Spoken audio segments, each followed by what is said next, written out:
the newer drivers, and yeah, I'll admit it. Yes, they're great. I love them. Yeah, exactly. I never tell people as they're getting in. Yeah, exactly. Stand last. Well, that's where the glacier was. And You know, once people see the millennia, glacier, when get out of the the way. glacier does rock, that was there, pulverized. Okay.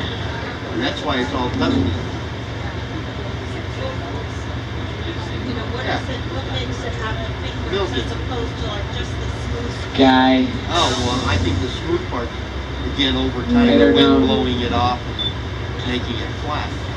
Finger part He probably wants to go somewhere. melts and goes into streams. Okay, I gotcha. Zach. He is a madman, that guy. I gone climbing with him before. He was setting a route. He sent a gigantic boulder down at me. Remember, 4 turning radius, not 4 driving. See the fingers up there? The white Yeah. The more I say it, the more true it becomes. melting, yeah. Yeah. They're made in Calgary, Alberta.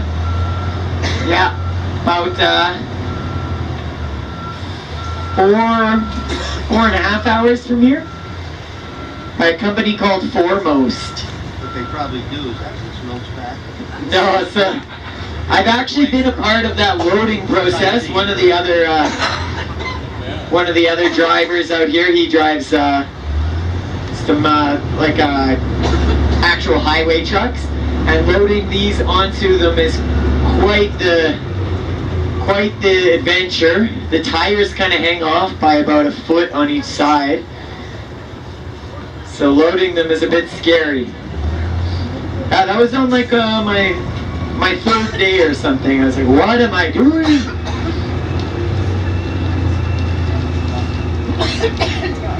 Sorry? Yeah. Oh, that's okay. You talking about the blue ice though? Yeah, it's pretty great. It actually, normally you can tell there's a lot more of a blue color, but we did have some snow recently, so that's kind of making it more white than normal, but you do see it in the cracks. The reason why glacial ice reflects blue is because of its density. So when you shine light through a crystal, it sends out that rainbow of colors, that prism. And with glacial ice, it's the same, but only the blue range of light can escape because of the density of it. So the reason why glacial ice is so dense is because it doesn't form just by water freezing like regular ice. It forms by snow compressing itself into ice.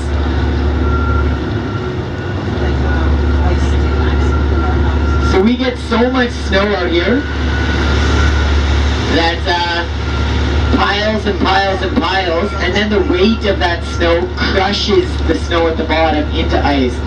When you grab a handful of snow and you make it into a snowball, it gets harder. Same principle. Yeah. Yes. So there must be kind of a dangerous part there. Worried about a crevasse? I hope not. You guys thinking about going and doing that, or? Yes. No. Will I have a turkey sandwich or an egg salad sandwich?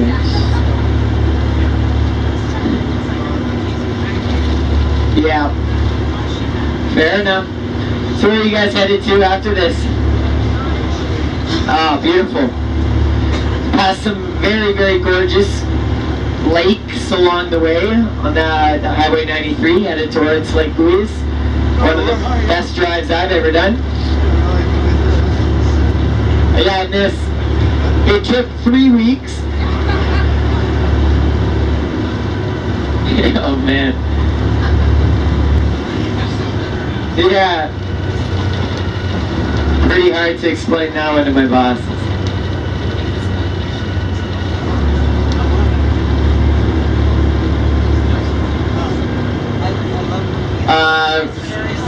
Yeah, over there.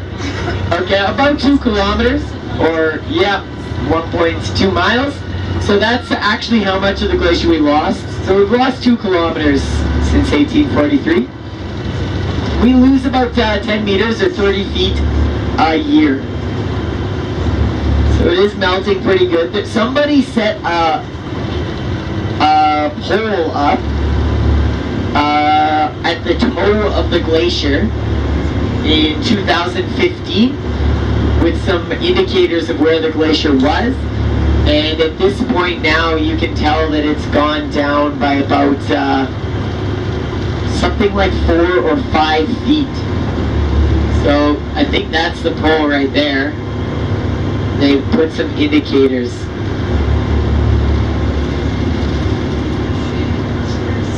So it is melting pretty good. But the glacier is not only receding, it's also moving constantly. That's what creates those crevasses. It moves anywhere from 1 centimeter, like a ½ inch, to a full meter, so 3 feet in a single day. But it doesn't move as one uniform solid motion altogether. It moves independently all throughout the glacier. So the parts on the side, they might not move so much because they're dragging against the rocks. So that creates a lot of friction and slows it down. The fastest the glacier is moving is right in the middle.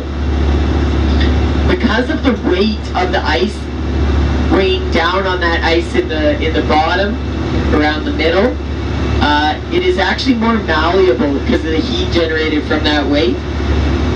So it moves a lot faster in the middle and on the bottom than it does at the top. So you get the bottom moving quite a bit faster, and the top, which is more brittle, can't keep up. So that's where you get these crevasses and mill wells opening up.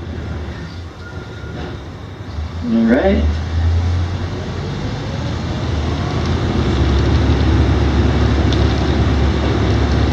Got the 6th wheel on. Actually, from when we go down that gigantic hill, I flicked on the 6th wheel drive and I've kept it on that whole time. Just on the glacier. Not me personally, but I have seen a driver who has forgot to put on the 6th wheel drive, and it looks like when they're driving on that glacier road, they're driving at like a 45-degree angle sideways down. It is pretty scary. You can see just how much that glacier's shaped the environment of this area. All of that used to have glacier on it. And then now all these different lakes that are opening up. That big one down there, that's called Sunwapta. It's a new lake. It's only been around for about 50 or 60 years. And we only expect it to be around for about 20 more years. It's filling in with a substance called rock flour. So as the glacier is moving, it's dragging loose rocks on the solid, bigger rocks, the bedrock underneath. We're both gonna go at the same time. I just do need to. Oh yeah. Yeah. It's fun to just drive right at him in the last second turn.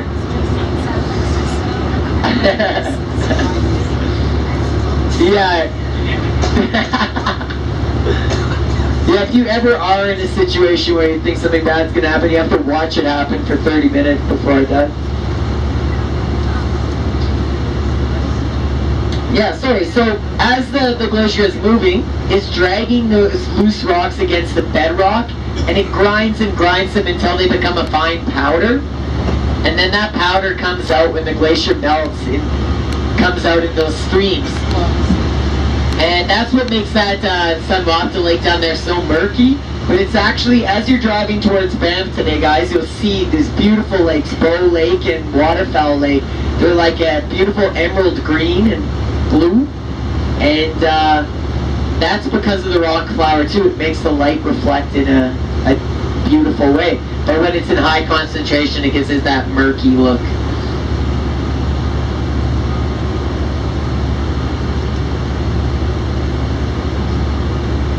Alright, we're doing it!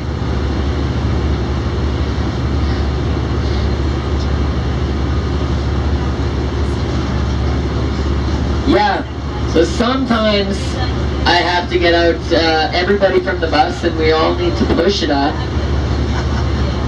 People have stalled on this lateral moraine, this steep part here before. Pretty scary stuff. But really, it's not the end of the world. They just pulled the parking brake, and normally how people forget, or how people have stalled, is they go into it at too high of a gear. So you just need to have your engine revving high enough. So these transmissions don't work exactly like a regular vehicle's. You can go into fourth gear when you're at a dead stop and you don't shift at a certain RPM. You want to, any shifting that you do needs to be done at very, very low RPM. So it's a bit different.